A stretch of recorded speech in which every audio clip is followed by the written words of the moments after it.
రామలక్ష్మణులు, విశ్వామిత్రుడు మరియు మునులందరూ వేకువనే నిద్రలేచి సంధ్యావందనాది కార్యక్రమాలు ముగించుకుని తిరిగి తమ ప్రయాణాన్ని సాగించారు. మధ్యాహ్న సమయానికి గంగానది సమీపానికి చేరుకున్నారు. వారందరూ స్నానాధికాలు గావించి గంగానదిలో పితృతర్పణాలు వదిలారు. భోజనాలు ముగించుకుని విశ్వామిత్రుని చుట్టూ చేరారు. రాముడు విశ్వామిత్రునితో, మహర్షి, ఇక్కడ గంగానది 3 పాయలుగా ప్రవహిస్తున్నది, ఇందుకు కారణమేమిటి? ఈ నది ఎక్కడ సముద్రంలో కలుస్తుందో తెలియజేయండి అని అడిగాడు. గంగోత్పత్తి గురించి విశ్వామిత్రుడు రాముడికి ఇలా వివరించసాగాడు. రామా, సకల ఖనిజములతో ఔషధములతో నిండిన హిమవత్ పర్వతము మీద హిమవంతుడు అనే రాజు ఉండేవాడు. అతని భార్య అయిన మనోరమ మేరు పర్వతము కుమార్తె. వీరికి గంగా, ఉమాను 2 కుమార్తెలు కలరు. ఒకసారి హిమవంతుని దగ్గరకు దేవతలందరూ వెళ్లి గంగను తమకు ఇవ్వమని అడిగారు. దేవతల శ్రేయస్సు కోరిన హిమవంతుడు తన పెద్ద కుమార్తె అయిన గంగను దేవతలకు ఇచ్చాడు. గంగ దేవలోకానికి వెళ్లిపోయి దేవలోకంలో దేవనదిగా ప్రవహిస్తూ ఉంది. హిమవంతుని 2వ కుమార్తె అయిన ఉమా మహాశివుని వివాహమాడుట కొరకు తపస్సు చేయసాగింది.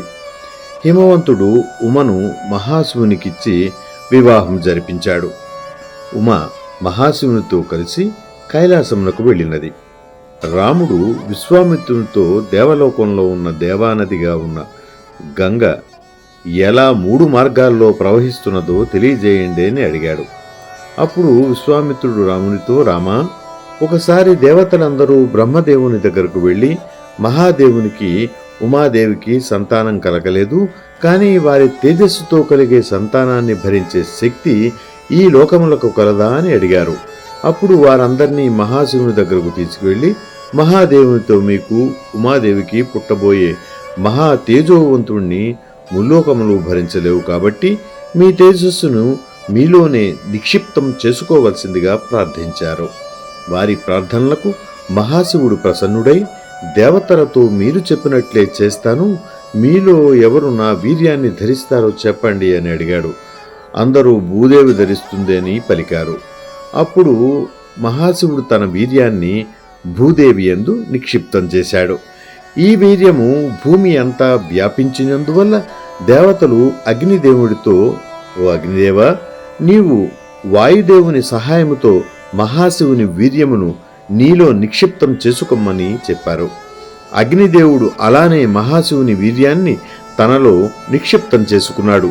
ఇది అంతా చూసిన ఉమాదేవి, నేను ఒక పుత్రుడికి జన్మనివ్వాలనుకున్నాను, కానీ మీ వలన నా కోరిక తీరకుండా పోయింది. అందువల్ల మీకు కూడా మీ భార్యల వల్ల సంతానం కలగకుండుగాక అని దేవతలను శపించింది.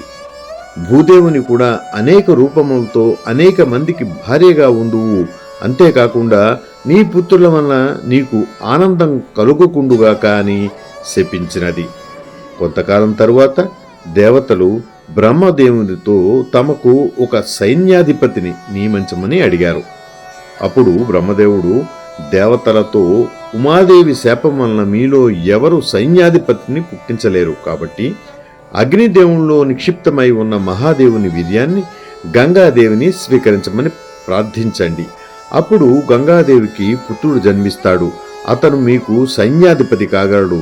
దీనికి ఉమాదేవికి కూడా ఎలాంటి అభ్యంతరం ఉండదు అని చెప్పి బ్రహ్మదేవుడు బ్రహ్మలోకానికి వెళ్ళిపోయాడు. దేవతలందరూ అగ్నిదేవుణ్ణి, గంగాదేవిని ప్రార్థించగా అగ్నిదేవుడు మహాశివుని వీర్యాన్ని గంగానదిలో విడిచిపెట్టాడు.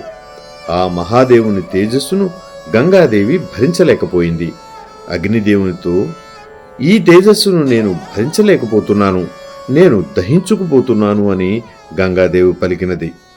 అందులకు అగ్నిదేవుడు ఆ తేజస్సును హిమాచలము దగ్గర ఉన్న ఒక పర్వతం మీద విడవమన్నాడు. గంగాదేవి ఆ తేజస్సును విడిచిన పర్వతం మొత్తం అద్భుతమైన ఖనిజ సంపదతో నిండిపోయింది. రెల్లు పొదలు దట్టంగా పెరిగాయి. ఆ రెల్లు పొదల నుంచే ఒక బాలుడు ఉద్భవించాడు. ఆ బాలుడి మీద సంతోషంతో దేవతలు పూలవర్షం కురిపించారు. ఆ బాలుడిని పెంచే బాధ్యత దేవతలు 6 కృత్తికలకు ఇచ్చారు. వారు ఆ బాలుని ఎంతో ప్రేమగా పెంచారు.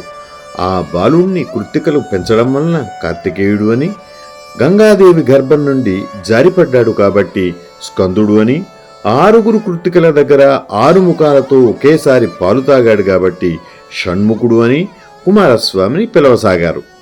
తరువాత అతను దేవతలకు సర్వసేనాధిపతిగా నియమింపబడి ఎన్నో యుద్ధాలలో అతి పరాక్రమవంతుడై అసురులను సంహరించాడు అని కుమార సంభవాన్ని శ్రీరాముడికి విశ్వామిత్రుడు వివరించాడు.